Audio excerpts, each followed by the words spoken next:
Hello and welcome to episode 10 of chapter 1. We're already off topic. 3 women, 1 podcast, and the gang is back together again for a very special episode. We were lucky enough, we reached out to the authors of Direbound, Sable Sorensen, made up of Annie and Eliza, and they were kind enough to answer some questions for us. And we had put together a little Q&A, and so we have those for you today, and we will be going over those. And then as a special surprise, we also did some questions that we'll be answering as well, so you get to know more about us. I'm Mary. I'm Catherine. I'm Elizabeth.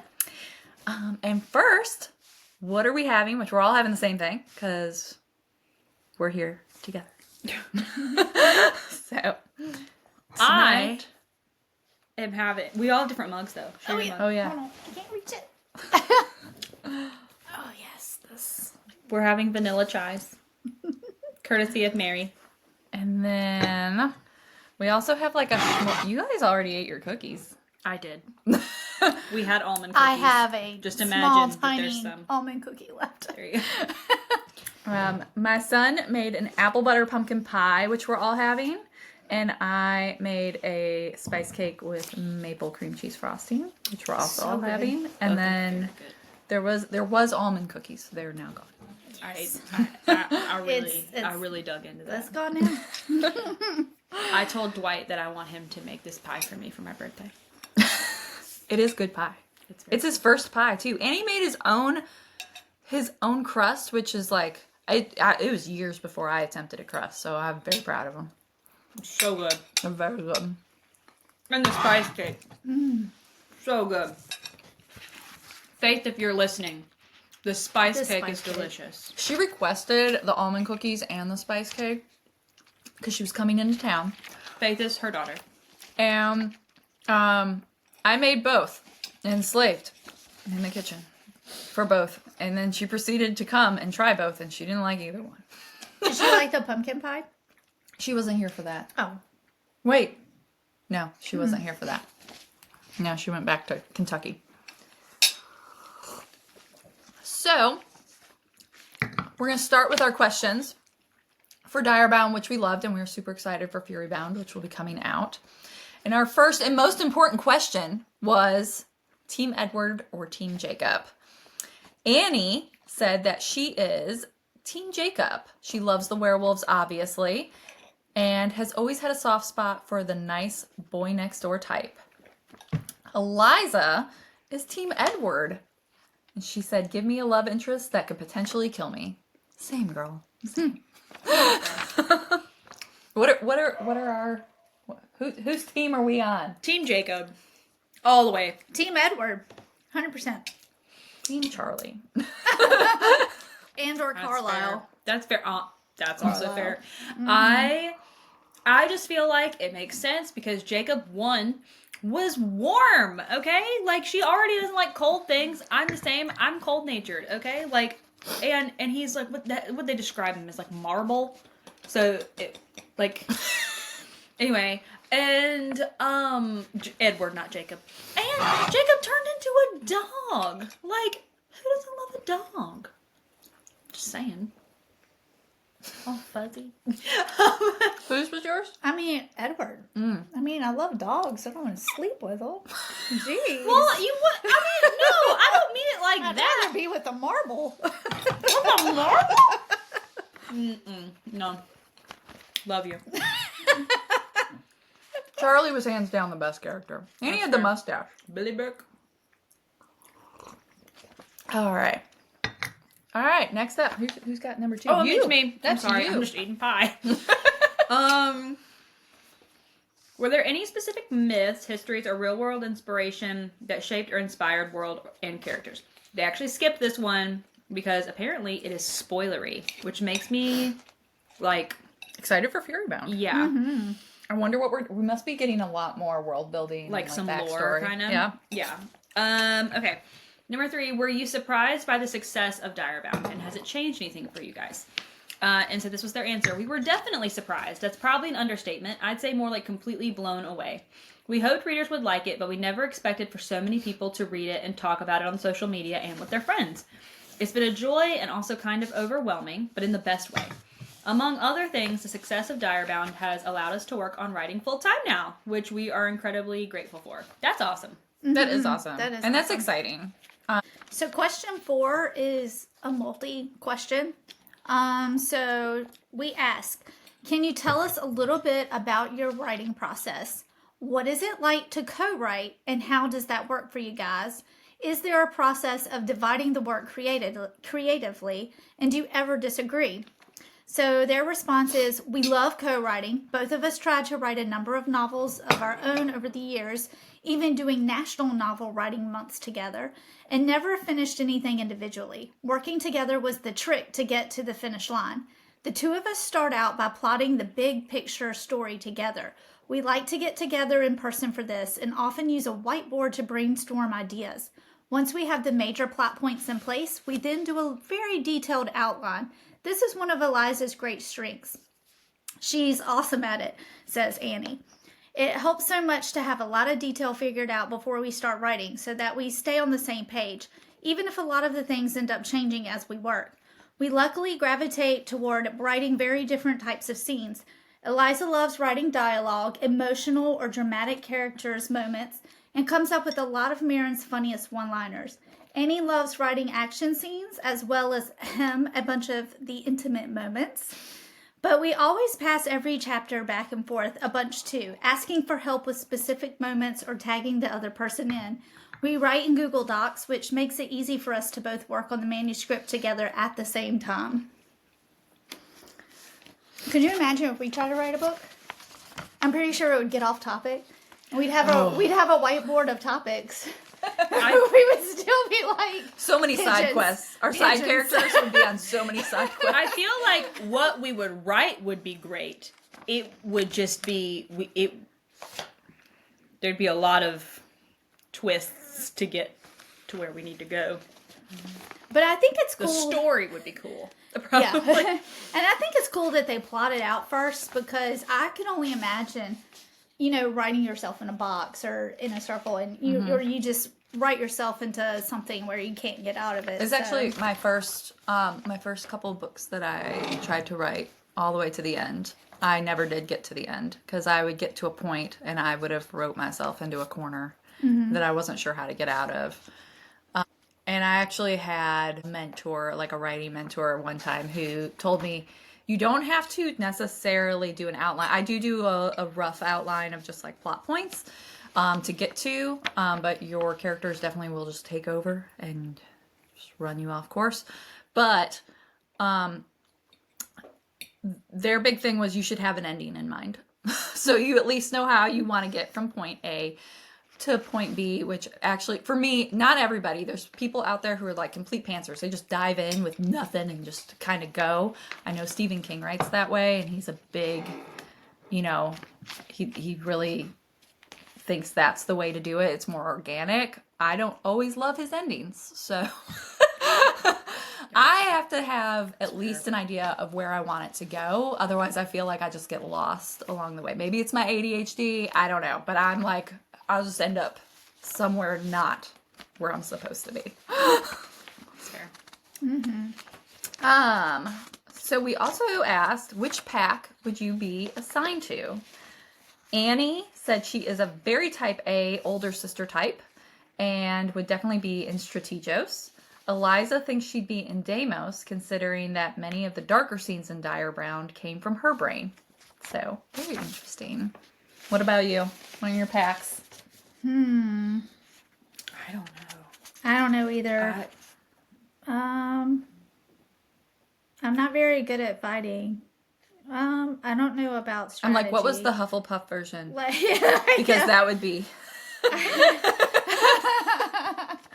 Hufflepuff. Yeah, because I'm not, like, I can roll with a plan, but Catherine's like, I'm in the pack that would bake everyone brownies and knit them a sweater, and like maybe we could get together and hang out. I'm like not after the battle. I would be in See you after. I don't know. Slytherin. No.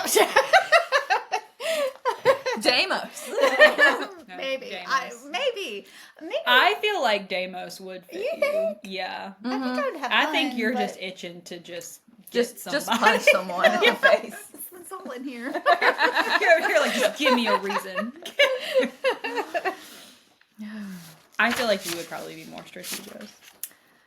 Sometimes I also really, You're pretty type A. I really liked the one Venom was in where she was like getting to be a super spy. That That's would be kinda cool. Because it's like yeah. quiet and in the background, and I feel like that's also my thing. I like to be behind the scenes usually That's more. fair. Okay. We love Stark's bonus chapter. Are we getting a single or dual POV in Furybound? Will there be more bonus chapters? There will indeed be more Stark POV chapters in Furybound. I'm excited for that. Mm-hmm. I'm super I excited. want to see some. What's his Some face? people don't love a dual point of view. They feel like you can get more like angst and yearning out of a single point of view. But I actually, a lot of times, really like a dual point of view as long as it's done well. Okay. And I really liked his point of view at the end of Direbound. So I'm excited for that. I'd like to get in his little brain a little more. So it does say that it'll still primarily be from Marin's POV, but they loved writing Stark and hope adding his POV interspersed with Marin's gives some extra depth to the story. You can't take me anywhere. And says we're currently cooking up some ideas on bonus chapters. More to come there. That's exciting. That is exciting. Mm-hmm. Okay. All right. Question 7. Who is your favorite side character? For Annie, it's probably Anassa. No surprise, I've been obsessed with wolves since I was a child, and I would love to have a giant wolf companion with me always. Same. I know. I will say companion, yes, not as a love interest. I wasn't saying like it's not like a bestiality thing. I'm not saying like that it would be He's more. like But only Jacob that's- if he is the wolf. That's that's- not what I'm saying. That's what Bella wants. She wants someone that's not gonna be an animal. That cold dead thing. Here, but why couldn't she have both? Like she could. It's sort of like you could have like the one for Why like choose? for summer. You got the cold weather. You know, like the one Oh, to cool you yeah. off, like Summer. AC. But And then in the Forks, Washington, isn't it like always chilly there? they still go to summer, don't they? Well, you know, it's always been Edward. I mean, he was the first. He was her first love. God, he's It's just always his it's always personality him. is just. Her prefrontal cortex wasn't even fully developed. I That's feel like true. making the choice to like whole hog the vampire thing, like that was a commitment. Like, It's a girl, I can't commitment. pick a purse. And you're just like It's a out grown here. up choice. Mm-hmm. The perks of staying young forever is kind of nice, though. Yeah. You But then you know? gotta live forever. I don't know if I'd like that. Yeah, but if you're with your loved one, Give him the whatever. It doesn't matter. yeah. We're not talking about that. We're talking about Direbound. I didn't even finish the answer to the question. Okay, go ahead. Oh, I'm sorry. So Annie is Anassa, and then for Eliza, it's Venna, who has a bit of a backseat in Direbound since she's in a different pack, but takes on a much bigger role in book 2. She's not afraid to get real with Marin, and I love that. Okay, all right. I'm excited for her Venna's character. coming up. Mhm. I like Venom. I liked her a lot, and she had such a small role, so I'm excited to see what she does. I also feel like she's very like clever and smart. So I don't know. I think she's gonna be a good one. I need to stop because I know we're gonna be here for a while. Oh no. So question 8: is there a cure for siphons? We've got a couple of these where they obviously don't want to share spoilers, and that one's spoilery, so they said no. They wouldn't be answering that one. Just totally get. And then, is Jonah ever going to get a redemption arc, or should we just prepare to hate him forever? Which was the same, no spoilers. Which that it makes me take pause as well. So obviously we are going to be seeing more from Jonah in book 2. I'm kind of like, I don't know. Part of me's like, I'm like, is he going to be a Dane? I'm like, can we But, like, redeem meaner. him? But also, Can he he's come sort of a back? douche. So, like, Yeah. I don't know. And then, are we going to get more Isabel and Tomlinson tension in the next book? Because they were, like, real cute. They were And they said adorable. yes. We're going to see a lot more of all of the friends and some new characters introduced that they also love. So, excited for that. I'm really excited. Okay, my turn. If you could have one magical power, what would it be? Annie would love to be able to teleport. There are so many places in the world that I want to see, and it'd be great to be able to just go. Eliza would love super speed. There's just too much to do, and it would be awesome to be able to multitask perfectly. That's her. What would y'all's be? Take your time. Well, okay. So I like to be lazy. Telekinesis. I've always wanted to move objects. Heck, move people. Get out of my way. Might Or help on I'm the just road. gonna lay back and be like, instead of reaching for this mug and this food, it would just be nice to just like snap. Here it is. Voila. Very convenient. And then here's the caveat though is I also would enjoy being invisible. The only thing about that one is if I turn invisible, my clothes need to turn invisible. I would throw that one away if my clothes didn't turn with me because I'm not getting naked just to be invisible. That's fair. Like that's a That's no. fair. Because even if you were invisible and you knew that, it's Yeah. almost like when they have those. Oh, have you guys seen those like bathrooms where like when you press that you're in it or whatever, like you can see into it when you like then suddenly it like you can see out, but people can't see in. I'm like, You can see out. yeah, I wouldn't want to see out. because I'm like. While going to it's- the bathroom? it's like- how uncomfortable is that? You just feel like, Have you seen even those? if they can't see Anxiety. you, I'm like Yeah. staring into your soul while like just going to, no. I'm absolutely over not. here like I realize that they can't see me, but like what if they can? What's your superpower, Catherine? I don't know. See, before I had such bad anxiety, I would have said reading minds, but I'm not going to do that. I don't want to know what you think about me. I really don't. Because if it's not exactly what I want you to think about me, then I'm going to stress about it till the end of time. So But I you don't. also want to know. I know. That's You don't. Not about Wow. you. But I d- Not about Plus, you, but other things. Unless you're really good at like also blocking it out. I can't imagine being someplace with just like all that noise. Yeah. That'd be super overstimulating. Right. So I don't want to do that one. I've grown. I've matured. So I would say maybe I would want it to whatever it would be. I would want it to be functional. Like I would want it to be something like yeah, super, but like it would like serve me in a way. You know what I mean? Like I don't know. Could I feel have a like if you superpower could- where I would do wear like the laundry, I could just snap my fingers. Well, and if be done. That you would be great. if you could do like a doppelganger situation where you could split yourself into Oh, multiple that's kinda cool. Catherines That's and kinda cool. like knock things out. Because I'm gonna tell you what, I've discovered that my Achilles heel is laundry. Give me any chore, any other chore. I cannot stand laundry. I can't stand it. I actually cannot stand it. Don't make me touch your clothes. And it is not because I think the clothes are gross. That's not what I mean. Like I literally, it just piles up. I have 2 kids, and it's never ending, and it drives me insane. And then my mom, she's like, well, I told you that I would do your laundry for you. And I'm like, but at your house. So I would have to still, by the time I loaded up all the laundry, brought it to you, and had to get, I'm like, it's You could just still do it this, I could yourself. just do it. It doesn't, make any sense. And I don't know. I've discovered that since being home. I will do the dishes 3 times a day. I will make you homemade meals, breakfast, lunch, and dinner. I will vacuum, I will sweep, I will do all of the things. But I don't want to do laundry. So if I could do the doppelganger and it should be someone who would do laundry, that would be awesome. And maybe like to fly. Maybe like just a little fly. Because like Not like a lot of fly, just like a little hover. That's kind of fun. Like that's kind of fun too. So, I don't know. I feel like every superpower would end up being like a problem for me. And I always I gravitate towards boring ones. I feel like I'd want like to like if I like read or saw something to be able to like remember it forever because I forget so much stuff. Like I'll read stuff or I'll see stuff and then I'll end up forgetting it. And like I remember that Spencer Reed. yeah, like well, and maybe I could win some arguments with my husband because he's kind of like that. He's almost got an eidetic memory, not quite, but it's real close. All right, Elizabeth. All right, what is your go-to tea or baked good? Annie says Earl Grey and a croissant or a brownie.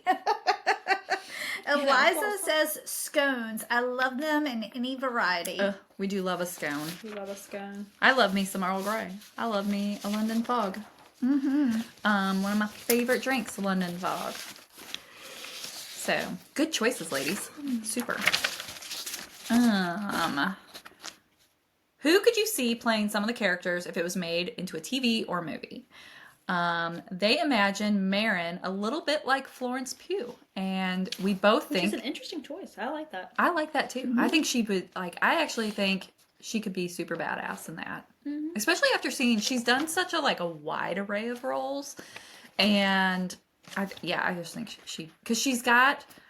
I don't know. She's very good. She can do the action. She can do very emotional, and she also has some good comedic timing. I think she could do that. We both think she's a terrific actor, and it'd be an honor to see her bring the character to life. Awesome. Who would you see? Who would you see as Stark? Who would you see as Killian? Oh gosh. As Killian? As Killian, everyone's like anything punchable. Yeah. As Killian, you know what? Maybe that guy that played Vecna. Ooh. Oh, but I Actually- like him. Is it Yeah. other stuff he's done? Yeah, well, he's the but bad he's the guy bad in guy. Stranger Things. And he does it so well. And he's like the bad guy Yeah. in Stranger Things. How is he not aging? The man took a syrup. I know. Well, another reason for him to play Killian. That's fair. The Yeah. man just doesn't age. It's insane. I feel like he might he be looks good. the same as he did when he played in Mortal Instruments, which was a bazillion years ago. Oh my god, that is that guy. That is that guy. How was everything I need like? to know his skincare routine and possibly whatever his diet exercise. You that routine smells so good? is. It? I have vanilla stuff. on it. Yeah. You moved I have back and it deodorant. wafted, and I was like, that smells fantastic. It's the croissants. If you scratch them, they smell. No, I'm just kidding. They don't. How was that to be scratching? I love that you're wearing this, and that's what she likes is croissants. I love me a croissant. I saw this and I saw croissants and I was like, who doesn't want a carb on their sweater? That's right. For Thanksgiving, because this is coming out after Thanksgiving. For Thanksgiving, I was and where was I going with that? Something about a croissant? Pigeons. I didn't even make croissants. I don't know where. You know what? Let's just bring it back. Just forget it. Circle back. It's gonna drive me insane. So maybe him for Killian, and then because I feel like he's pretty enough, Yeah. But he also has that he obviously can, Switch gears. yeah, Be a little evil. right. I don't know for Stark. Henry Cavill. Oh my goodness. I'm really. Have you seen? Everyone says that for everybody. That's why I'm saying that. I'm not actually putting that out there. Have you seen the guy who a lot of people have sort of fan cast for in Fourth Wing to play Xaden? He was in Dune. No, the spin-off of Dune, I think. I was over here Timothy Chalamet. No, he It's like, played absolutely not. he played the prince or something. I don't remember, but I feel like he might be a good one just For Stark. in visuals. Yeah. Was there a character that surprised you as you wrote and took the story in a direction you didn't plan on? While we didn't change Killian's overall character arc between drafts, we did actually do a major revision on him. In the first draft we shared with early readers, we didn't feel his personality was coming through quite right. We ended up rewriting almost every scene he was in during revisions. Interesting. I wonder what those original ones Yeah, were I like. wonder what the original ones were like. Because I have to say, he was really interesting the way... He gave me the ick. Yeah, the way they wrote him, I don't know if it's because you could cue in that he was going to be a bad guy, so you immediately got the ick. But they also wrote him where you kind of were questioning that because he would seem good at a lot of times. But you also kind of got the ick from him all the time. I mean, you knew going into the story he was not the one, Right. but But he didn't necessarily, through Marin's point of view, he didn't necessarily He was doing all have the to be things the right. bad guy. He just Yeah. maybe wasn't the The one. guy. the one. Yeah. And yet, you still sort of got, the ick from him. I would like to Yeah. have a POV chapter from him. And then, but then, To kind of be because like, he what were you pretends thinking? to be so good to her through the whole thing. So when you do get that flip, even though you knew it was coming, you're like, you asshole. Like, you're just so... I knew, because I'll say this, there were scenes with him that with other characters I would have liked. But with him, it was cringy. And so I just had a feeling from the beginning. I was like, he's just not it, because I'm reading stuff with him in it that normally I would have been like, Yeah. yes. But now I'm like, ew, No. don't like it. So I was like, you're not. It's not it. It's not it. Do the 15 though. Okay. Is Marin a shadow mommy? Hell yes. In all senses of the term, she has some awesome magical powers that we get to explore more in book 2. And she also wrestles with her conscience and makes some decisions that verge from morally gray to straight up morally black. We loved having the chance to further explore her psyche in book 2, and we hope you do too. I love that. I do too. Morally black. We haven't had a main female character Go like, morally, go go like dark. that. Yeah. I'm super excited for that. And it makes me, the Q&A has made me so much more excited. I mean, I was already super excited for Fury Bound, but it made me even more excited. And it's definitely probably one of my top anticipated reads for 2026. Same. Mm-hmm. That, and I mean, the Knave and the Moon is also very high up there, but it's just coming out so much later. So yeah. I'm trying not to be super excited for it. Like, I'm super excited for it, but I'm trying not to get amped up about it because I have to wait so long. So I'm just trying to be patient. Yeah, it's that turnaround time in books and waiting. I struggle with patience. So for our Q&A for us, which fictional character would you like to have on the podcast? Kingfisher. And Stark. And Carrion. And I don't actually know if I could have Kingfisher on the podcast. Like, because I would just be like, so, like, what was it like when you... You should be over there just like... Man, that's hard. Fred Weasley. Fred Weasley. Interesting. Why No, Fred? Molly Weasley. Actually, back up and stop. Molly Weasley. I'm be like, girl, where'd you get your clock? Like, I want that clock. I found that clock. They have one. You can order it. And I sent it to James, and I was like, we need this clock. I want this clock. Wow. Will I get that clock? Probably not. But... You should talk to Fred about it. Yeah. Great. I love the Weasleys, man. Like, so how'd you find the burrow? Was it a Zillow listing? Was it passed down through generations? Sorry. How about you? When we originally talked about this, I said Boo Radley, and I stand by that.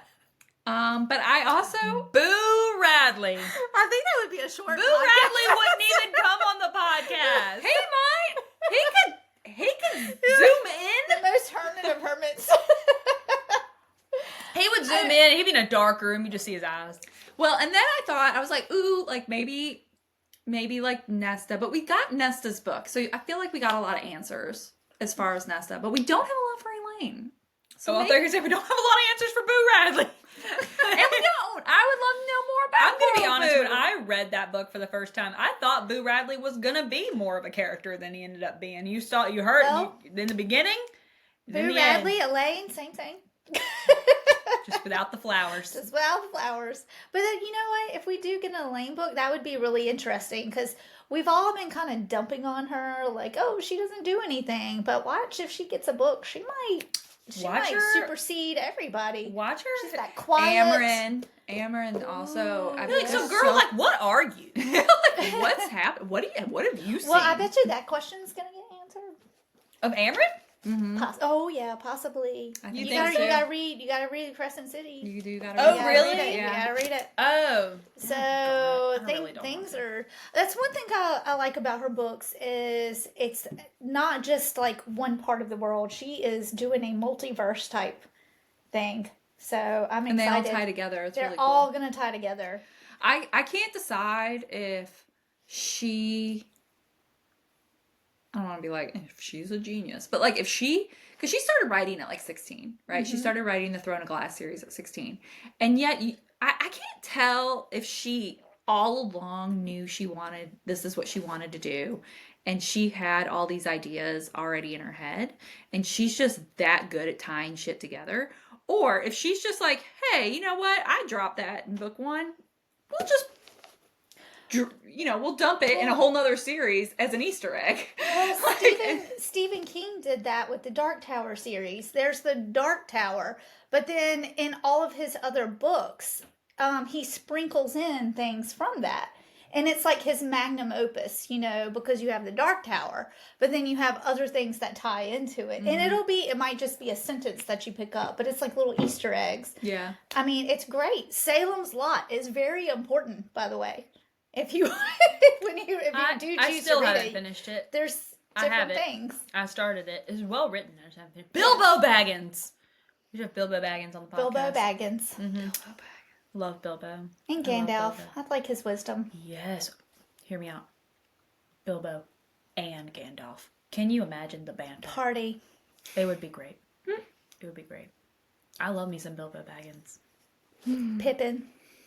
Let's just get all of Lord of the Rings. Just cast. the whole cast. The whole fellowship. Just get the fellowship. Gimli. Get him in. Yeah. Oh my gosh, Gimli, can you imagine?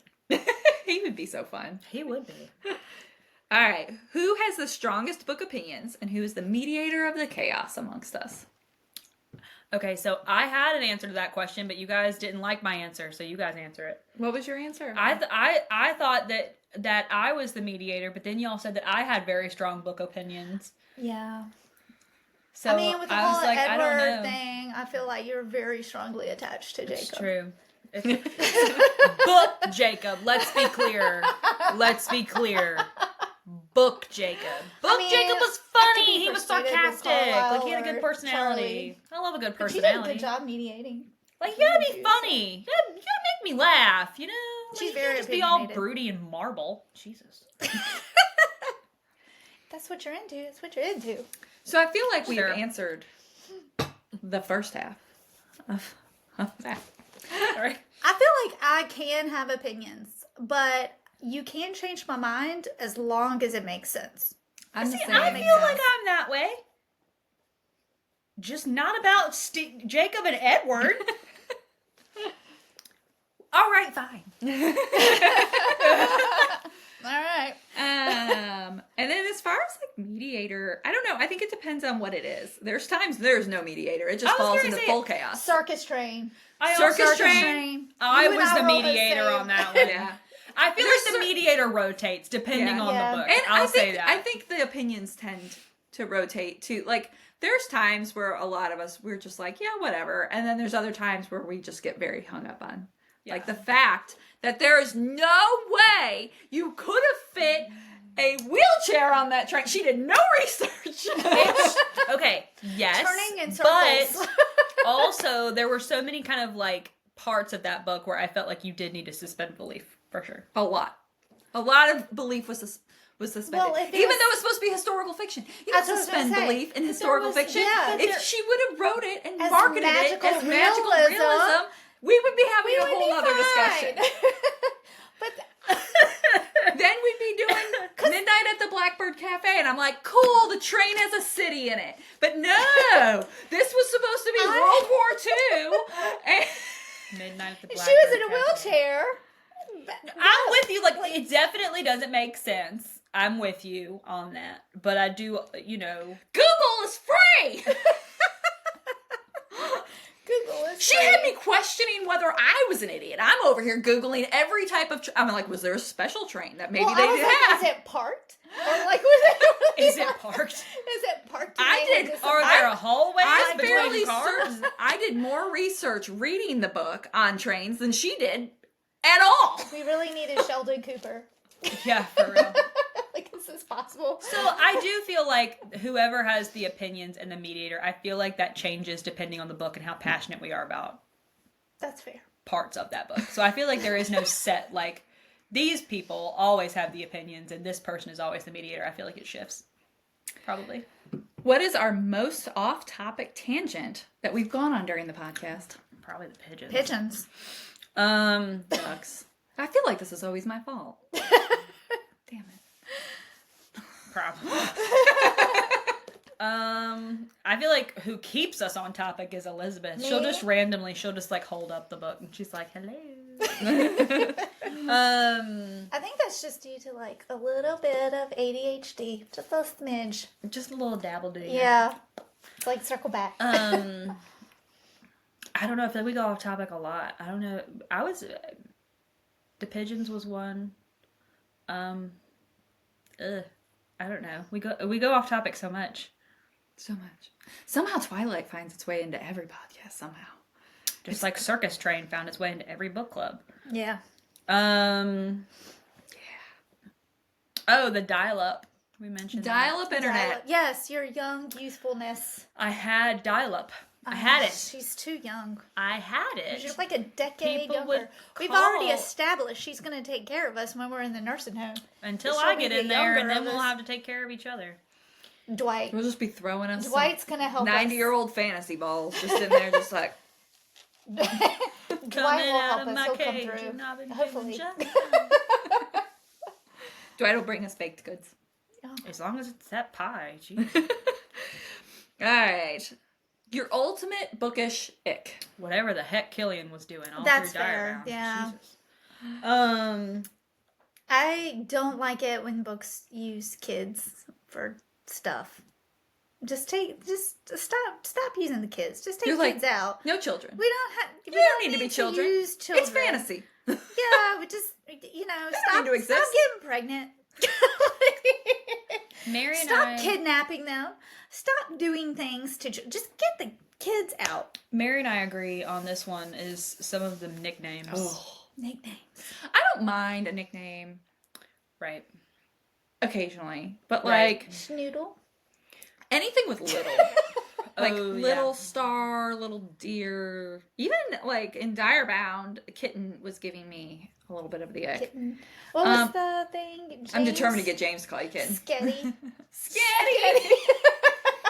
Yeah, I'm just not a I huge... made spaghetti, like, I don't know, a couple weeks ago, and I think I actually mentioned this in the other podcast, because in the, he said, he kept calling it sketty, and, like, not just to our children, just saying it, like, sketty, and I was like, spaghetti. So I don't know again, why, but that hit me in a weird that place. baby speak. It's that baby talk. No. Like, Then he figured out that it was icky It to is me, and then he icky. just started doing it for fun. And I Oh, was just yeah. like, I will throw. That's how chocolate. they do. But you know how people like I whoop you. Yeah, that's a whoop. So- No. I think my other bookish ick is always when there's it's not so much an age gap thing, because as some of you know, I am technically in an age gap romance, but it's not the age gap, it's like a power imbalance. It's whenever there's a definite and again I don't even mind like boss, like the romance books that have like the they have a Teacher and relationship with student, yeah, boss employee. I don't mind those as long as they handle it, where there's not this huge power imbalance, which I feel like a lot of times they struggle with. And a lot of times there's always a huge power imbalance. And then it starts to feel super icky, and I don't like it. I think that's fair. yeah. I don't love a miscommunication trope, but I wouldn't say it icks me out. It just annoys me. Yeah. Like I don't. Because it's like just I don't- talk to each other. And Yeah, like it I solves all your don't problems. feel like grossed out by it. I just Yeah. feel like It If depends. you're just annoyed. It depends on the miscommunication, because the reality is, in real life, that's because a lot of times we're like, well, why don't they just talk to each other? But it's like, how many times do we like yes, avoid that's difficult true. conversations, or we're just like, oh, I'm just going to put that off till later, or I don't want to upset them, and so like Well, that's fine, but that's not how it plays out in the books. sometimes It's it very does. not like real world. Hey, I'm just gonna wait because I'm afraid to tell them this thing. It's usually, I think that was his problem with Everflame. Their second book, there was a lot of, it wasn't necessarily, again, it wasn't a miscommunication, it was just they were a failure to communicate. Like he was hiding things from her the whole time, and she was just in her head assuming shit. Oh yeah, the It's very assuming. Violet. But It's the assuming. But I shit. mean, as women, sometimes we tend to do That's fair. James will be sitting there just minding his own business, and I'm like, "Do you hate me? I do that.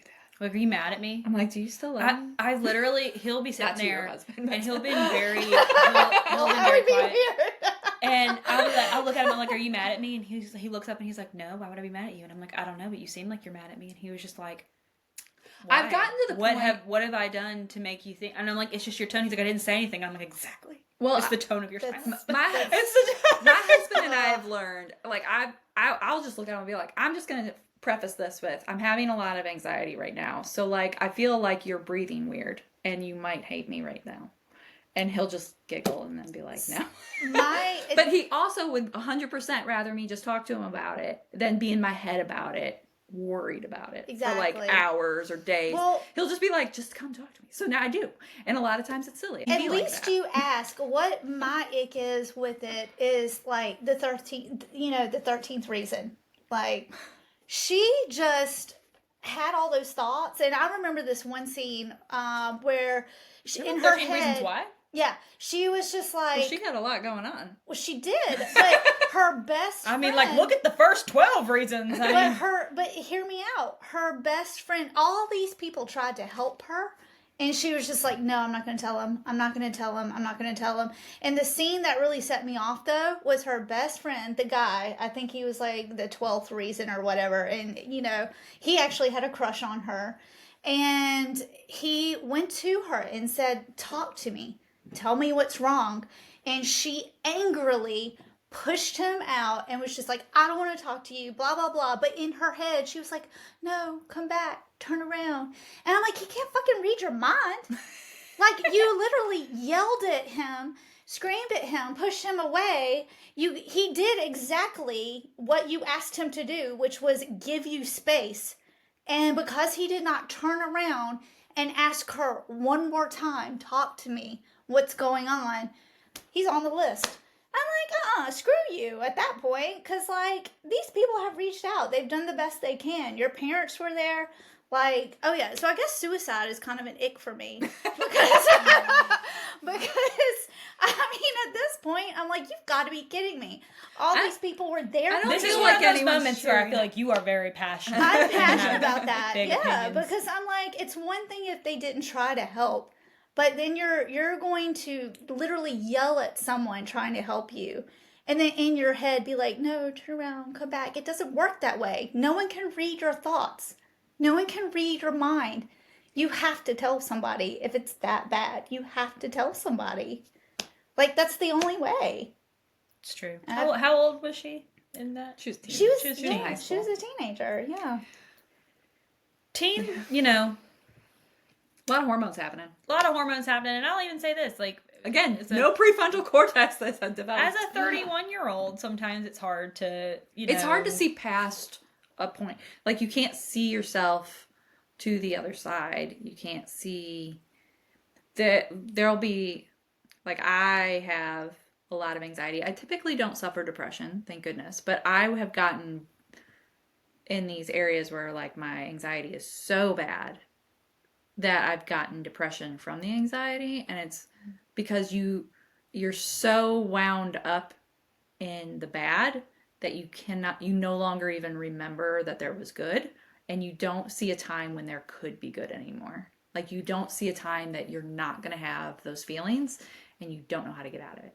And so, like, the only times I'm ever like, I feel like I need medication or therapy, and I did, and then I got out of it, and now I have healthy coping mechanisms. That's what I'm saying. That's all she needed. it's like getting to the point to where you're like, yeah, like, I probably shouldn't be feeling this way. I'm gonna take This steps. podcast feels like it's taking on a heavier tone than it once was.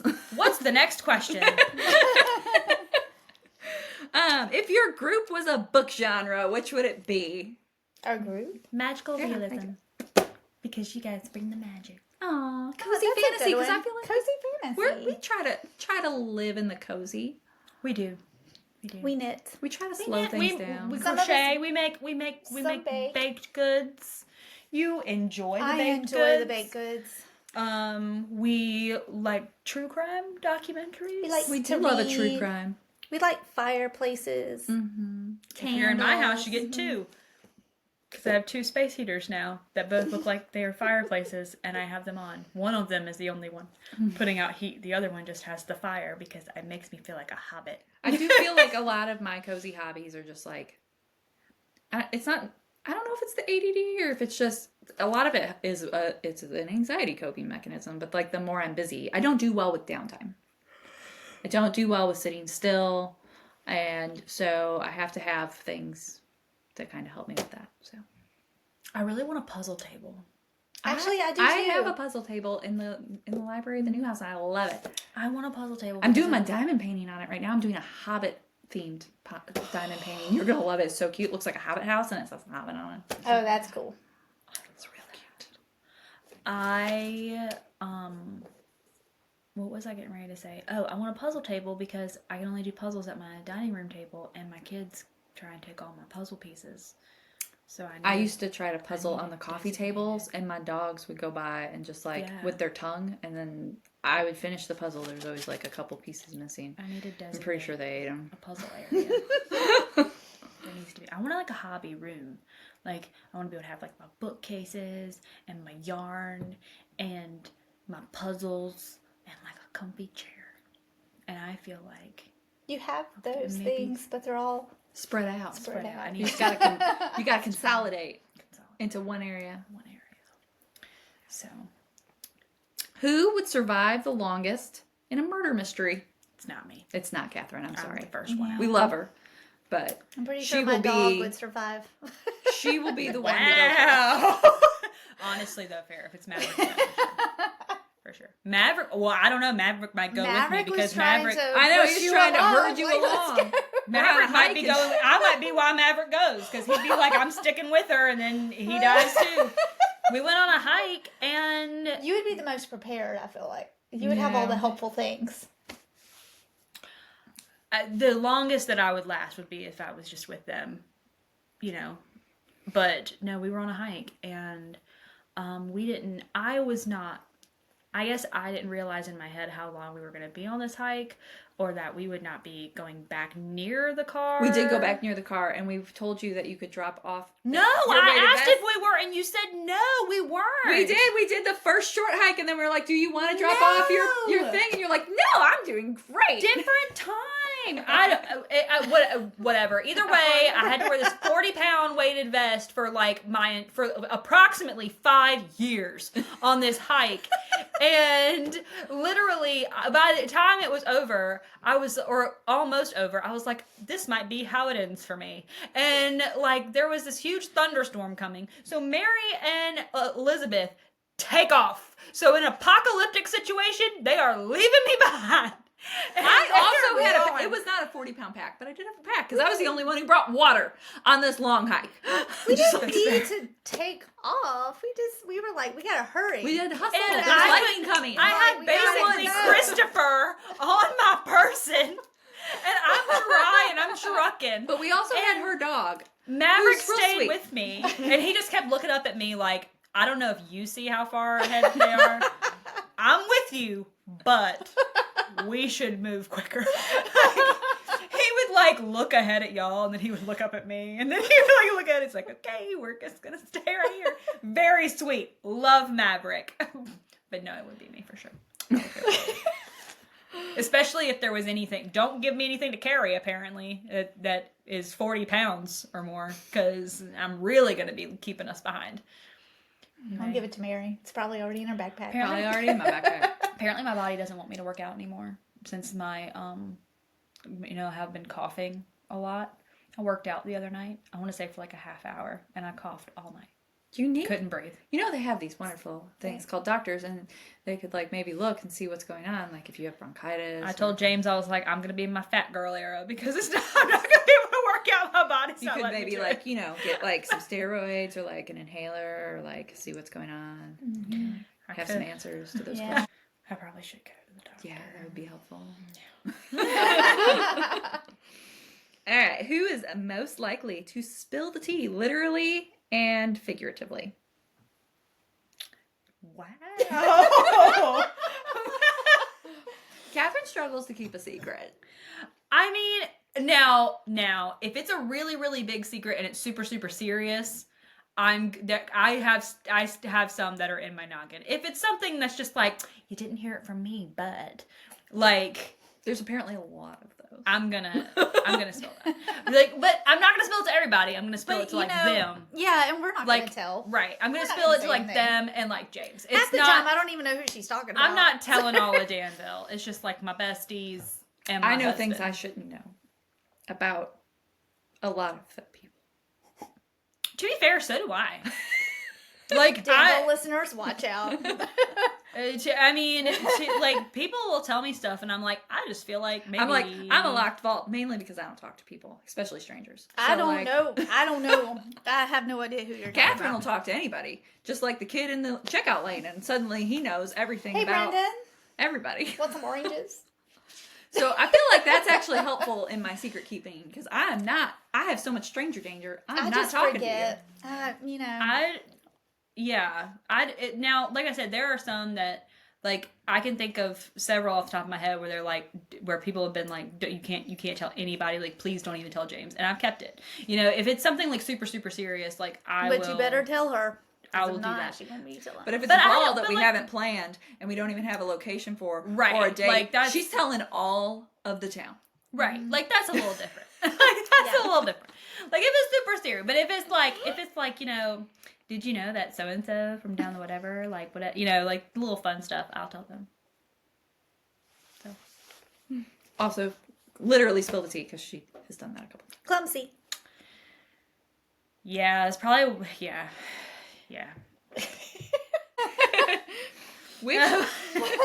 Which book would you never buddy read? Morning Glory Milk and Farm. No, I feel like I don't know. I might buddy read that. I think we could have a good chat about it. I don't know. I feel like for most things. What's that? Oh, I know. What's that? That Vicious Lost Boys one? I don't think I buddy read that. I feel like I could The probably Peter buddy read most anything with you guys. Nothing splatter punk. That's not my genre. I'm not reading it. Yeah, I'm that's not. true. I have zero interest in splatter punk, so I wouldn't buddy read I would that. 'Cause probably I wouldn't agree. read it. I would agree with that. Yeah. Which book emotionally destroyed you? Oh my god. Recently, Sure. Manacled. Manacled. The beginning of the year when we read that. Hello, Beautiful. Hello, Beautiful was really rough. Um, You didn't even warn me. I know. You were like, this is such a good book. And then Kingdom all of a of sudden I'm like Ash. bawling. Kingdom of Ash. I haven't read that one. Honestly, the second book in the Dungeon Crawler Girl series, it was only the second one. I was like, oh my gosh.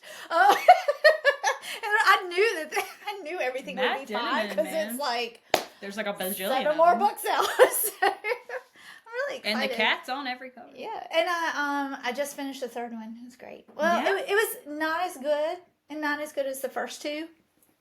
You know, there's a lot of technical stuff. I heard But- that was like that. It was the but- cookbook. You gotta let it cook. It was like the last 50 pages. It was like bam, so in your face. So that was good. But I'm determined. I'm gonna finish the took me a second bit. one by the end of the year. Yeah, There's so many books. Gosh. there's so many books. It's been a while, and it wasn't the whole book, but it was the first book in the Kingsbridge series by Ken Follett.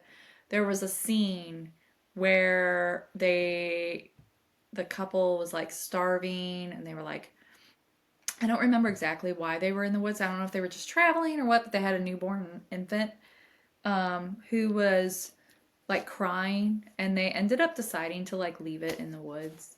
And he wrote the scene so well that I was really emotionally distraught and upset during the Children. whole scene. Children. It ends up working out, and so like later it was fine, but like I was very viscerally upset in that moment while reading it, because I was just like, oh no. And there was like I feel like there was a similar scene in Outlander where I struggled through. It's another book I want to read. What would your hate by be? Like, you know.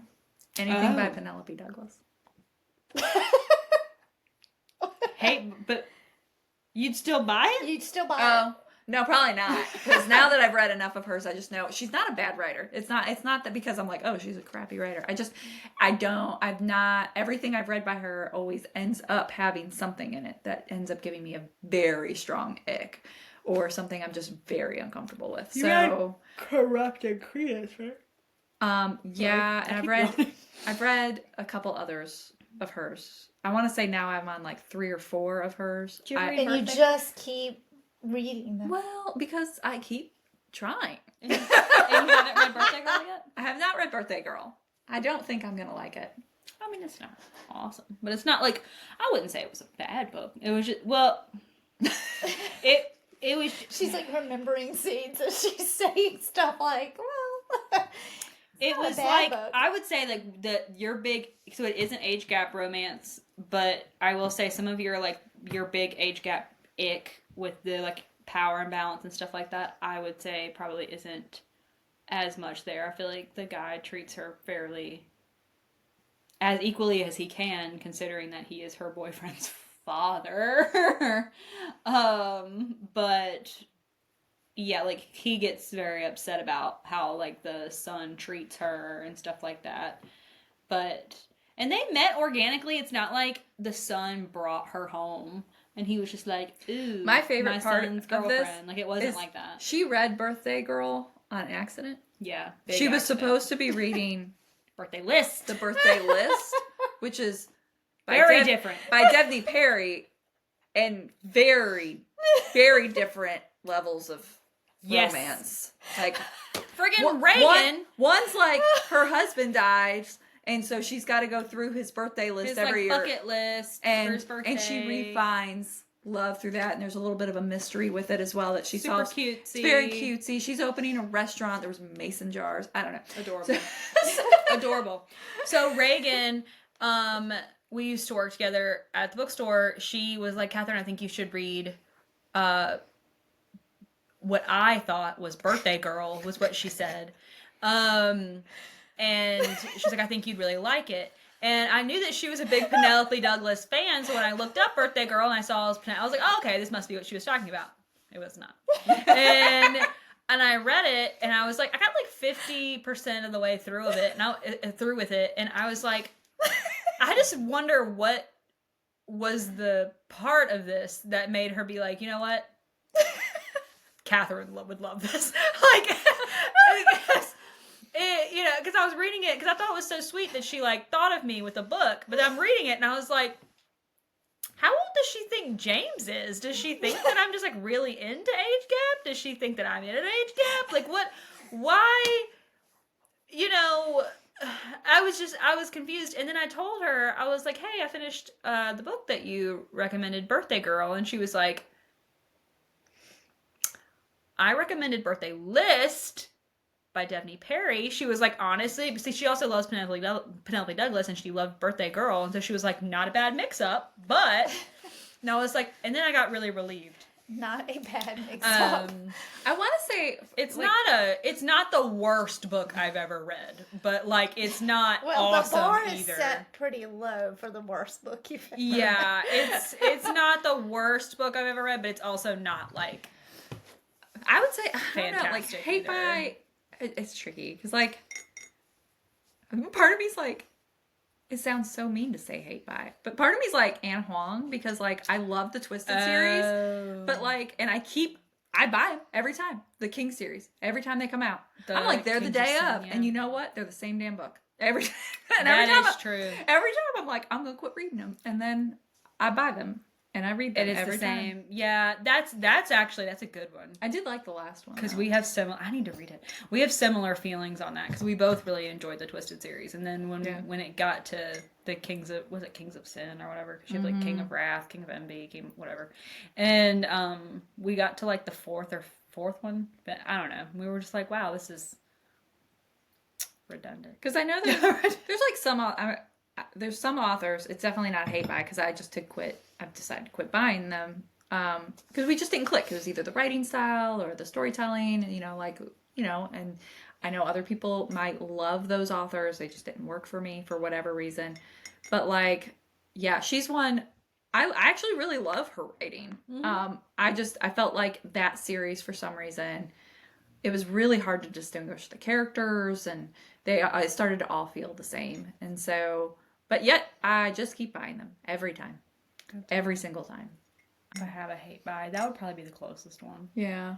Um, Ken Follett's a little bit of a hate buy because he's sort of in the same boat. It's not that they're the same book, but he has a very specific formula. If you read enough of his books, you will find that all of his characters are like sort of pinholed into these specific roles. And you will find that in every single book he writes. And I love a lot of his books. I love Jackdaws. I loved the Kingsbridge series. And I loved the War of the Worlds series where it's like covers all the different world wars and stuff. He's a phenomenal researcher. He's a phenomenal writer. But also I get irritated because it's always the same characters. But I'm going to buy every one. I sort of did that with Dan Brown for a while, too. I would buy every book and read them, even though his was very formula, too. right. Do you have one, Elizabeth? Probably Stephen King. Like, I You love do him buy to all the hate Stephen him, King. but I love him. Well, I love his writing. Until His we writing? get to the His to characters? the end. Like his character development, the way the inner dialogue, The mean, world it's building. spot on. Yeah. Everything You know is everyone in spot on. town. You know everyone in town. You know You everyone know in everything town. about them, and not in an info dumpy way that feels boring or overwhelming. It's so well done. But then the man cannot write it. But it's just the ending is. Why is every single one of them a space alien? And I Everybody. have Pick a shelves different- dedicated. Pick to a different Stephen space King, alien, but- Stephen. But that's the thing. Like I love his writing. Alien cockroach. Yeah, it's just that big reveal in the Wait, end. was it the Reverend? Were they space alien ants? Maybe I don't know. He did go a different route. somewhat different? Somewhat. I always love when you mention I love- alien spiders to people who've read Stephen King, and they're like, Yeah. yes! Yeah. Every time! Every time. Everybody has this. Under the Alien. dome, this tome of a book. Aliens. And it was so good, and I was so into it, and I loved it. And then you made me read, Stephen. You made me read this giant ass fucking book from here to here, and you know what it was? Fucking aliens. Yes. I hate you so much. But that's the one where you know the people, because everyone you read, you're like, yep, I know who that is in this town. You know, like you really get to know his characters. He writes some people, man, and it doesn't matter like who they are. Have you seen that thing, that interview that he did? It was funny. He was talking to somebody, and he said, I had this really great idea for a book. And he was like, it was like this husband and wife, and they were at an airport. And the wife goes into the bathroom, and, the husband's standing outside, and she never comes back out. Then another couple comes in, they go in, and then that person never comes back out. And it just keeps happening, and you have this line of spouses and family members that are outside of the bathroom, and these It's people like the have husbands, never, but the opposite. Yeah. they've never come back out. And they were like, well, why didn't you write it? And he was like, well, I couldn't figure out what they were doing in there. And that's what being a pantser is. He should have had the ending first. He said, but it was for the life of me. I couldn't feel figure like it out. that's like him emulating real life. Like his wife goes in the bathroom. You know what it she's would have been? probably in there. It He was would like, have been what is an- she doing in there? It would have been an alien spider in the end. That's just what would have happened. I It's was a cult. It's a bunch of witches in the bathroom doing culty things. It was giving me Stranger Things. I was like, there had to be a portal to the upside down or something, because it would be in an airport. If it was gonna be anywhere. That was a pretty wild. The Husbands was pretty. That was probably one of the most unique books that I had a like good The time with. Mm-hmm. I like The recently. Husbands, yeah. It didn't emotionally destroy me. No, No, it didn't. not But by it any was a means. good read. I did like and it, yeah. it created a lot of conversation. It made you think a lot. Mhm. Like, what would you do in that situation? It was kind of What would you do if a bunch of husbands just started falling out of your attic? I thought it was. Leave. I thought it was. Move out. I thought it was kind of funny that with that one, it was kind of I felt like it was a comedic version of Midnight Library. I feel like it hit on a lot of the same subjects and a lot of the same philosophical questions or whatever, but in a more fun way than what happened in Midnight Library. Fair. Go ahead. Who is your fictional book boyfriend? Or book husband? Probably Kingfisher or Blackwell. Oh yeah, you did love a Blackwell. Mm-hmm. You loved the rainy. You I loved knew you some were going rainy to say sex. that. It's not what it was. Some rainy blood. No, it was not that. And honestly, in the grand scheme, that was a very small part of the book. But you keep harping on James that. like that? Is there like a... is Like that just Blackwell? Yeah, is there He's like not a phantom. Fantasy Real person. type. I'm trying to figure out where this is coming from. I tried to get James to read Phantasma. He has not. Not because I'm wanting any... You're like, so if you could bring home some fake blood, that'd be great.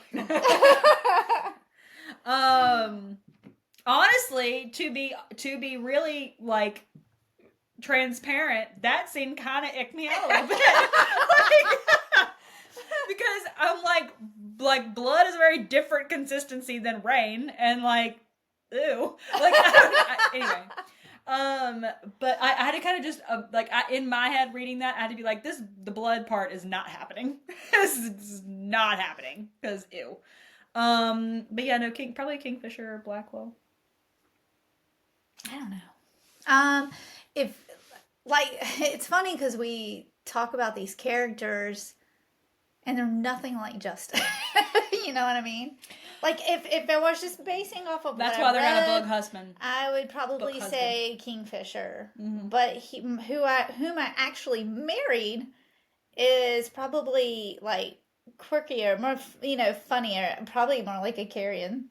To be fair, you can met him Or like Carl. like From Dungeon Crawler Carl. actually, yeah, because he's pretty handy with like he does. And he loves cats. He does man stuff. You know what I mean? Yeah. Like I love my husband. I love who he is. He makes me laugh all the time. He's not the broody shadow daddy type anger. So he's not that. But that's why they're a book boyfriend. Because a lot of times, all the stuff that they do would be I don't want to say be a red flag in real life, but it probably would be, or it'd be real annoying over time. It'd be like, stop fucking brooding and just tell me something. If like, I were to talk pick, about it. if I were to pick a male main character in a book that probably I felt could, in a way, sort of kind of match James, would probably be maybe like Cade Eaton from Heartless. He's a dad. Grumpy. And he's grumpy. He's a grumpy dad. Grumpy dad. I mean, that's the thing. Are we going like And to be fantasy-wise, fair, or are we, I like, loved Cade who we Eaton, wound so, up with? Yeah. But yeah, I mean, I could honestly, I do have a bit of a crush on Carl from Dungeon Crawler Carl. So I didn't realize it until you just kind of pointed. I was like, yeah, that's actually true. Like, loves cats. Very handy. He's just in danger Loves all video the time. games. Just like Works out. Yeah. How about you, Mary? Like, I lean towards the darker, and especially like dark-haired MMC. And yet one of my favorites was always Rowan, just because how he was with Aelin. He always treated her as an equal, hence punching her in her face. Which she deserved. She deserved it. And was super supportive. And he wasn't, he could be a little broody, but he wasn't like super broody all the time. Mm-hmm. He was just more like on her team. Yeah. And was like, yeah, you want this to happen? We're going to make it happen. We're going to do it. She would all the time come up with different schemes and plots and not telling everyone. Zayden still feels like a child too much for me to be a book boyfriend, but I really liked him in Onyx Storm. I want what I think most girls want, which is like a guy who's like, I can't breathe. You're my entire reason for existing, and I can't breathe without you. Burn for you. Yeah. Yeah. And he was 100% that. So I will destroy kingdoms for you. was he also a I'll child burn it still? all. Yeah. Yes. And see, and that's kind of thing with Killian. He would tell those words to. But Stark meant him. Yeah.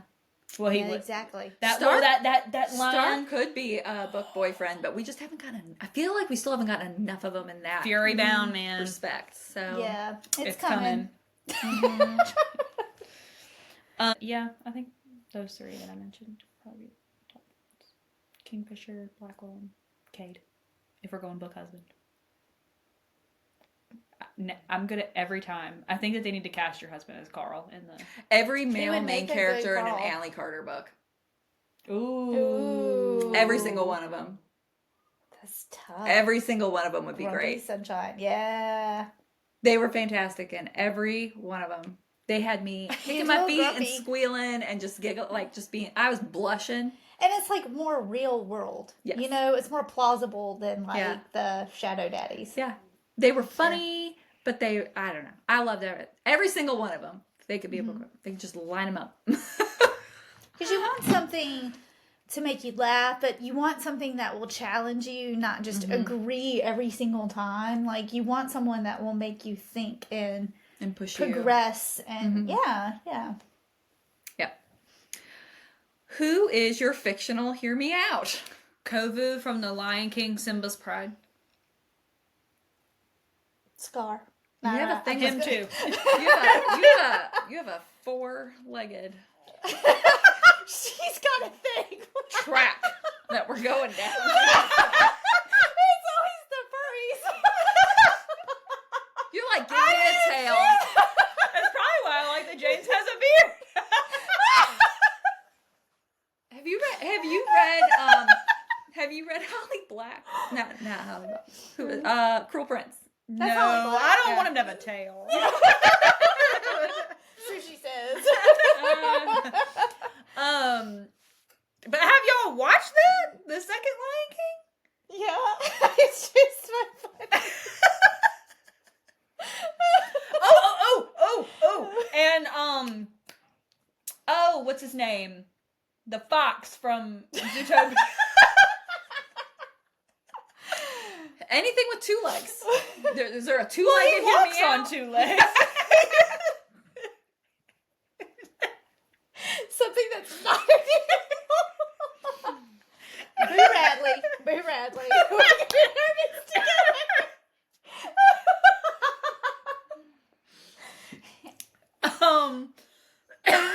On DoorDash and Instacart, everything.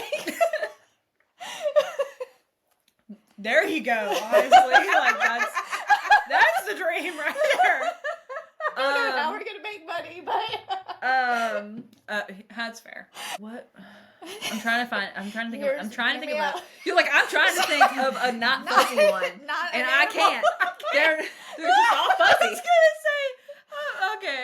I was gonna say Goofy, but he's a dog.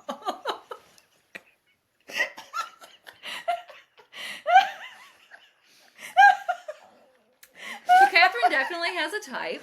And I'm a little concerned. Feel like she might also be on a list now. It's okay though. We're just not gonna let PETA know about her. And I don't know, man. What are y'all's? Move on. if you ask us to go to a furry convention, I am not going. What's your Hear Me Out? Can it please have two legs? And Boo not have Radley was a good choice. Let's see. Let's see. Think of some human characters. I bet you can. Samwise Gamgee. Oh, that is a good one. That's I not don't even a know. Hear Me Out, man, because he just he's just like, he's supportive, he's loyal. I know. You know that house is just he's gonna cook you dinner. I know. He's gonna bring you a tea when you the feel best yucky. vegetables, probably. Oh, I bet he could garden. I bet he can. 10 out of 10. 10 out of 10. I like that one. But you know what? Gaston He's got is- fuzzy feet. Gaston is pretty. Oh, but no. Yeah, I know he's got a terrible No. personality. That would be a one-night stand and just run. There you go. You like block Well, the Hear number. Me Out. Because he'd probably become obsessed. Oh. with himself. I mean, I don't know. I don't know. He was obsessed with Belle. Yeah, that's true. Because she was the prettiest one. You're Hear me out when I say You're like- Gaston. Blogsworth. At least he's human. Okay, Cogsworth as a human or Cogsworth as the clock? That's why it's a hear me out. Oh, well, that's not really even a hear. None of mine are really hear me out. I'm like, oh, in Anastasia, the one that played the guy. That was the opposite. That was like my beginning of enemies to lovers. Yeah. No, not Rasputin. No, he was Cool. actually the male main character. It was funny if she was like, I don't know, hear me out, Rasputin. Hear me out. Rasputin. Bartok! He was so cute! Sorry. But now I feel like I'm going pneumonia down your bronchitis. route, so we're just going to avoid it. Hear me out. Hades. Ooh, he was funny. The Yeah. Hercules? Yeah, Hercules. That's not bad. He was funny. He was funny. He was devilishly handsome. And honestly, you always knew where he stood, you know? Yeah. Like if hair was blue, you were good. You were good. You could read his emotions. Yeah. Never had to second guess. I get it. My favorite was when we were doing Olympus, and I had cast Squamer as Hercules first, and then we moved him to Hermes, and then Steven suggested him be Phil, and he was like, the little like goat dude. He's like, yeah. I'm trying to think of another hear me out. That's a person. Mary, got anything? Well, that's all I got. All right. What are your husband's favorite books? So James hasn't read. James usually reads what I ask him to read if he's going to read something. He is reading. Last he was reading something was Dungeon Crawler Carl, and he really liked it. But he read a few thrillers. He read like a couple Ruth Wares that he liked.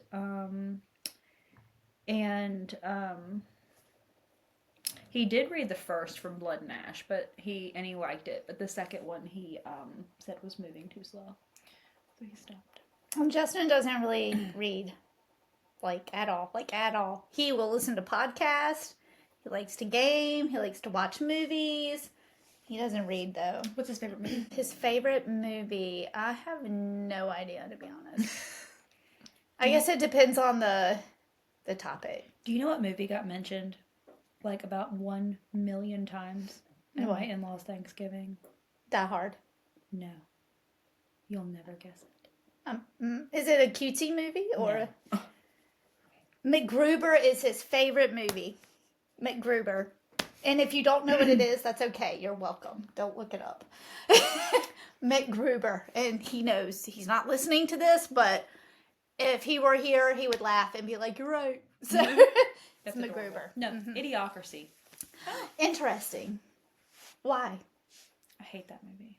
That's okay. Why some of my husband's favorite movies just don't even make sense because he's a huge nonfiction reader. MacGruber. Right? His favorite books are like Killer Angels. And then probably as far as like fiction would be A Boy's Life by Robert McCammon. But like his favorite movies are like Office Space. Oh yeah. And Dumb and Dumber. Those And are I was great. like, what did I Those are marry? great. That's like, this is the humor that we have. It's the humor of like a Office 12-year-old Space is boy. hilarious and so true. They like kept quoting Idiocracy at different points. And I was like, what is happening? I was like, it's such a dumb movie. They're like, this is the best movie. What? And I was just like, they were like, it's so relevant. It can be. And I was like, that's the problem, man. I hate that movie. It is. I hate that movie. And there's so much, God, because like, I guess for me too, like I feel like there's a level in movies, like, it's kind of like why I struggle with Wolf of Wall Street. Because like, at some point I'm like, you guys are cursing so much to where I'm not even able to see the plot anymore. Like, I do feel like there's too much of that at some point. Like, I'm like, this is dumb. And I feel that way about Idiocracy too. Like, and I'm not like, a guy's guy movie. That's not my jam. And James is like, I still see why you don't like it. And I'm like, you don't? All right. I don't love the. I mean, I liked Office Space fine, but it was not like a top movie for me. It's just like a one-time watch. Same with Dumb and Dumber. It's just a different level of humor. I feel like it's corny humor. It's not my jam. Well, listen, I have pretty garbage humor a lot of times. I'm But- pretty childish. but- 99% of the time. Some stuff just surpasses. What is the most unhinged book you've ever read?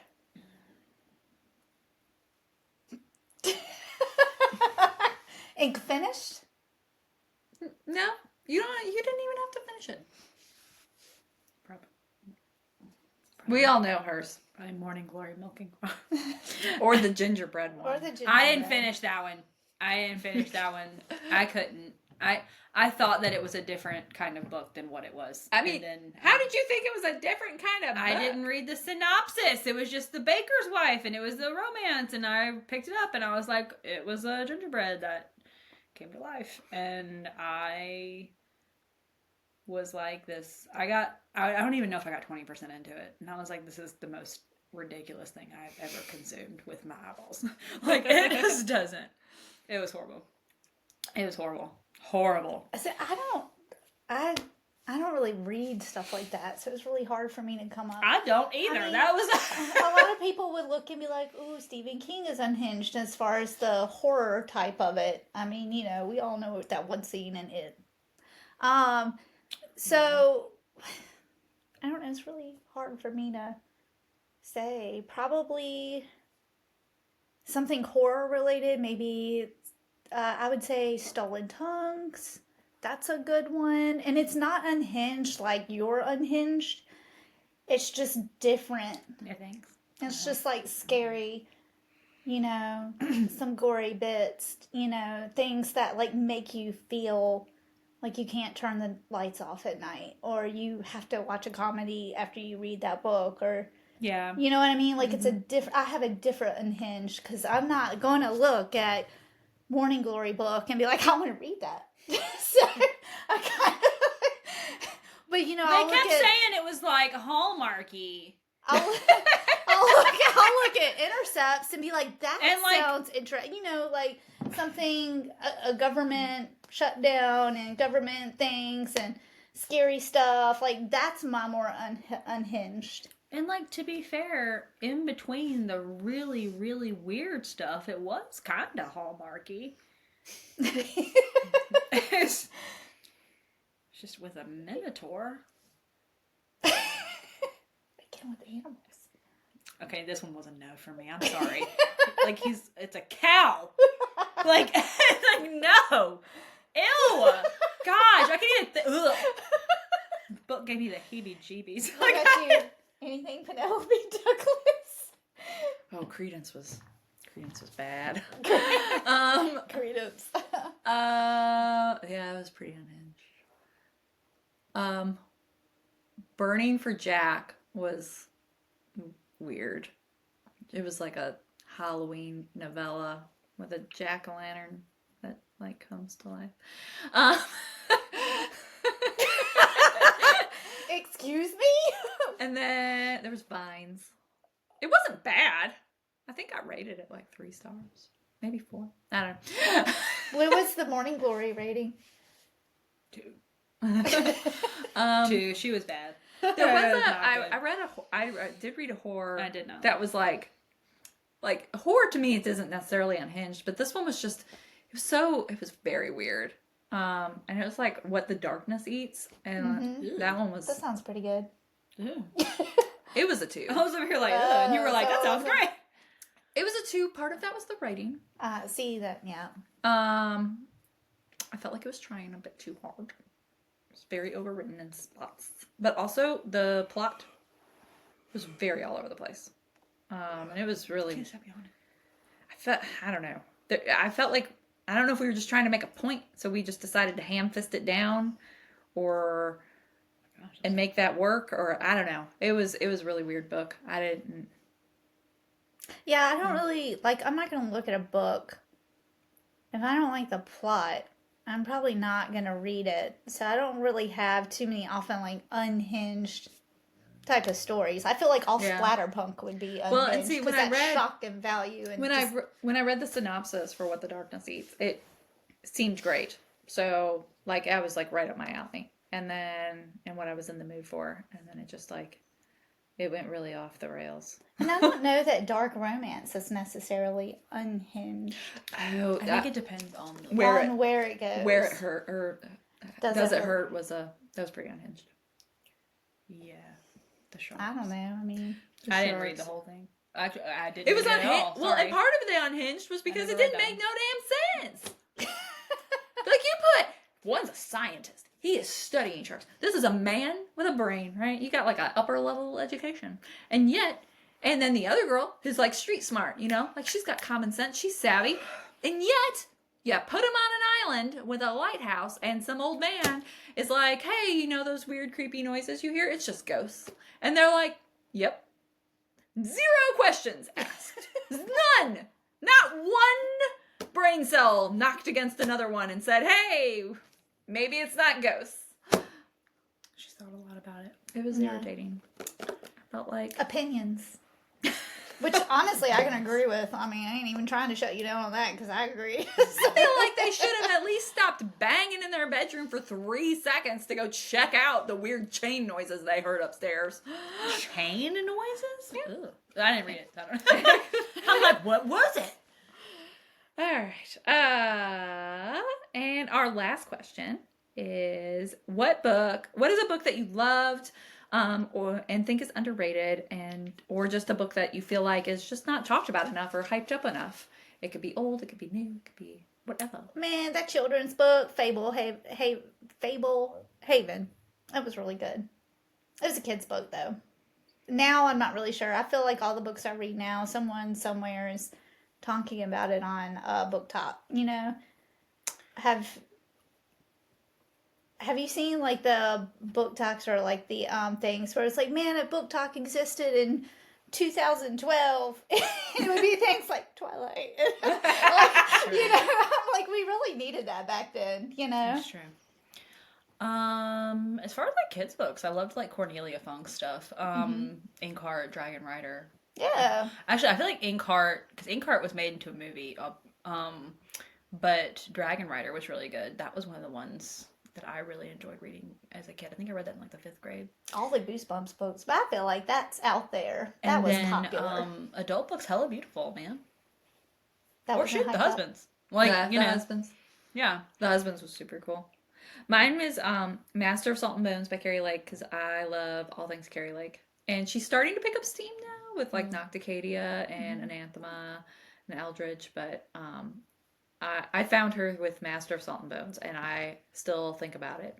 Like, she is so good at writing gothic and mood and just setting that scene and putting you in that space. She's excellent at that. And then my other one is, I'm pretty sure it was a YA series, and it was called Second Born by Amy Bartol. And it was really cool. It was kind of dystopian, and it was like where the firstborn inherited everything and were like the ruling class, and everybody secondborn had to like serve in like the military and like serve the government and the community and those people. I do feel like we need more books to be hyped that are outside of the romantasy realm, and even in the romance. Like, I would love to see more. Here's some horror books. Here's some sci-fi books like Dungeon Crawler Girl, Dark Matter. Like, in fantasy, Poison Study was one by, I think it was like Marie Snyder. That series, it's like Poison Study, Fire Study. There's some more. That one was really good. She's like hired into the king's household to be the food taster, to taste for poisons. And then it evolves, and there ends up being magic and all these things. And that was fantastic. And you never hear about. I've never heard of that book. well, the magic realism, Heather Weber books, all those. She's fantastic. Magic realism. It's and they cozy. don't really get It's a lot of hype. hallmarky. Yeah, that's true. I love her. Those you I can think any recommend fans to of the anybody. Spell Shop would also like those. Like her. Yeah. Although Spell Shop is like actual like fantasy, but it's very cozy. It's cozy. Very cozy, yeah. Mm-hmm. And what about your the book you told me to read that's still on my TBR? The one with the cat in the vase on the cover, and it had all the footnotes that you said. Oh, Isabella Nag and the Pot of Basil. That's a good book. I like Yeah. that book a lot. You're the only one I've heard. Oh, you like say it. starter villain too. Yeah. I did like starter villain. That was a good one. It was fun. But no, Isabella and Egg was good. It had footnotes and they were really clever. It's on my TBR. I'm very- gonna read it. It was I a very promise. adorable book. I really liked it. I really enjoyed that. Yeah, probably one of my tops of the year, probably, just for the vibes. Vibes alone. Just for the vibes. So that concludes our Q&A session, and we want to thank Anna and Eliza from Annie and Eliza from Sable Sorensen for answering our questions. It made it super fun, and it made us even want to read Fury Bound even more. So we were super excited for that. Now that our special episode is done, we will be moving into Christmas season. And so we are going to be doing, we know everybody's busy, so we did not want to dive into a big, thick book. So we're going to be doing a couple short books. We're going to be doing He Sees You When You're Sleeping for the next 2 episodes. It is a cozy yet dark stalker Christmas romance. Some triggers include forced Christmas joy, non-consensual snow shoveling, along with some of your more wearing of ugly Christmas sweaters, along with some of your more normal dark romance triggers. It is on Kindle Unlimited. Yes. And if you get it in stores, it does glow in the dark. It said that, and it has pretty sprayed edges too. It said that, and I could not get it to glow in the dark when I was like trying to get it to do it. And then I had it sitting on my nightstand one night, and I was like, "What is glowing on my nightstand?" And it was the book. So it does actually glow in the dark. My phone glows in the dark. So you can join us for the next 2 Okay, episodes. that's hilarious. You can join us for the next 2 episodes and follow along as we talk about what we love or what we didn't love about that book. And then the following 2 episodes after that, we will be covering The Most Wonderful Crime of the Year, which we're super excited for because it's Allie Carter. We love Allie Carter. We've both already actually read The Most Wonderful Crime of the Year and are going to be rereading it because we loved it so much. And we're excited for her to read it because we had a blast with it. And we're hoping she does too. And we're excited to hear her thoughts. So join us, and we will be doing some very Christmas-themed episodes for the next little bit. And we hope everybody has a wonderful holiday season. And we will see you guys next week. Bye.